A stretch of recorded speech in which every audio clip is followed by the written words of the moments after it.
Exercise 2.2 का question number 3 हम लोग सॉल्व करते हैं। फिर उसी तरह से हम लोग सॉल्व करेंगे जैसे हमने क्वेश्चन नंबर 2 सॉल्व किया था।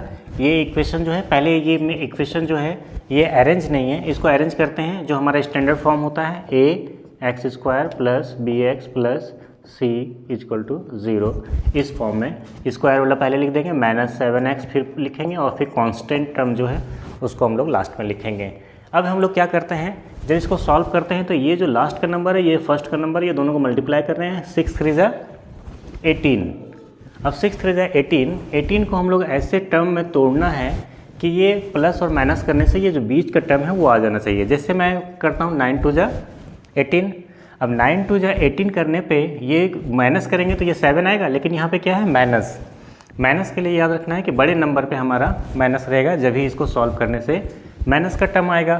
तो माइनस प्लस माइनस, 9 में 2 माइनस करेंगे तो 7, साइन क्या लिखेंगे माइनस वाला, इस वजह से हम लोग यहाँ पे माइनस यूज करेंगे। चलो इसको आगे कंप्लीट करते हैं। ये -9x + 2x, ये जो टर्म है इसी के अकॉर्डिंग हमने इस 7x को हमने लिख दिया। -3 = 0। फिर जैसे हमने बताया हुआ कि दो का एक पेयर बना लीजिए। दोनों को पेयर बनाने के बाद फिर हम लोग देखते हैं कॉमन क्या आ सकता है। यहाँ 3 और यहाँ 3, दोनों जगह पे 3 है, और ये x दोनों जगह पे है। यहाँ पे अंदर क्या बचेगा, 3 2 = x, इसलिए 2 होगा, और x यहाँ पे 3 बाहर हमने निकाला तो 3 3 = 9, इसलिए हम लोग 3 लिखेंगे, और x तो मैंने बाहर निकाल दिया हुआ है। यहाँ पे हम लोग कॉमन देखते हैं कि कुछ कॉमन नहीं आ रहा है, और हमने बताया कि हिंट को मिल जाता है कि यही नंबर जो है यहाँ पर भी आता है। तो यहाँ पे कुछ नहीं है कॉमन, तो इसका मतलब 1 है, और अंदर क्या बचेगा 2x - 3 = 0। ये जो नंबर होता है वो बिल्कुल सेम होता है, हर क्वेश्चन में होता है जब भी हम लोग सॉल्व करते हैं। तो ये दोनों को हम लोग क्या करेंगे, कॉमन ले लेंगे। अब अंदर जो बचा हमारे पास 3x + 1 = 0। अब इसको क्या करेंगे, एक एक करके सॉल्व करेंगे, = 0, और एक ये हो जाएगा 3x + 1 = 0। अब इसका जब वैल्यू निकालेंगे हम लोग तो 2x ये माइनस में है, इधर जाएगा तो प्लस में, और इधर मल्टीप्लाई में है तो इधर x का एक वैल्यू निकल आ गया। यहाँ पे करेंगे 3x = -1, x = -1/3, 2 वैल्यू आ गया। इसको बोलते हैं अल्फ़ा, इसको बोलते हैं बीटा।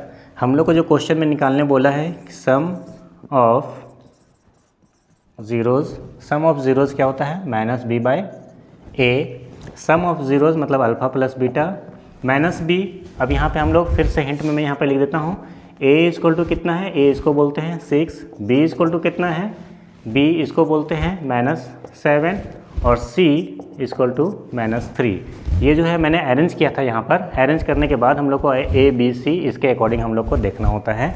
अब यहाँ से हम लोग देख लीजिए, b के जगह पे -7, तो माइनस तो पहले से है, और b का जो वैल्यू है -7 वो हमको लिखना है, मतलब 2 माइनस हो गया, और a के जगह पे कितना है 6। अल्फ़ा प्लस बीटा, अल्फ़ा कितना है 3/2 प्लस ये कितना है -1/3, 2 साइन हो गया, यहाँ माइनस माइनस प्लस हो जाएगा 7/6। इसको सॉल्व करेंगे तो क्या होगा, 6 होगा, 2 का टेबल 3 टाइम्स, 2 3 = 3 3 = 9, प्लस माइनस क्या होगा -3 2 = 2 1 = 2, और ये 7/6। इसको जब सॉल्व करेंगे तो क्या हो जाएगा, ये 7/6 और ये भी 7/6, दोनों वैल्यू सेम आ गया। हम लोग को एक और निकालना होता है क्या, प्रोडक्ट ऑफ ज़ीरोज़, उसको हम लोग लिखते हैं c/a। c क्या है -3, पहले यहाँ पे लिख देता हूँ अल्फ़ा बीटा, प्रोडक्ट में अल्फ़ा बीटा लिखते हैं -3, और a में क्या है 6। अल्फ़ा कितना है 3/2, और बीटा कितना है -1/3। ये दोनों के बीच का रिलेशन क्या है, मल्टीप्लाई। यहाँ पे कट हो जाएगा 2 टाइम्स, तो -1/2। यहाँ पे 3 और 3 कट जाएगा, तो ये -1/2 = -1/2, दोनों तरफ सेम आ गया, तो हम लोग लिख देंगे हैंस वेरीफाइड।